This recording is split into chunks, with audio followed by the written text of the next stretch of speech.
Hello বন্ধুরা, শুভ দুপুর। কথা বেরোচ্ছে না মুখ দিয়ে। একটা দিন ভাত খাইনি, তাই এই অবস্থা। বুঝতে পারছো? মানে আমরা বাঙালিরা এত ভাত প্রেমিক। অবস্থা পুরো খারাপ, মানে কি বলবো, আর গলা দিয়ে আওয়াজ বেরোচ্ছে না, এতটাই অবস্থা খারাপ। চালগুলো রান্না করছি, দেখো তেল রান্নাগুলো সব তেল বেশি বেশি হয়ে গেছে। যদিও এসব জিনিসে একটু তেল না দিলে ভালো লাগে না, তাই না? কিন্তু বেশি হয়ে গেছে একটু।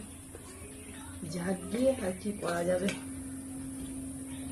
তেল আমি একদম কম করতে পারি না গো। চাল কুমড়ো ঘন্ট,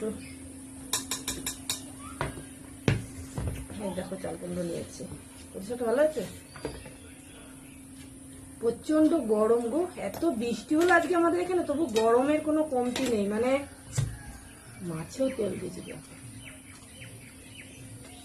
হাতটা না জ্বালা করছে। লঙ্কা, কাঁচা লঙ্কাগুলো না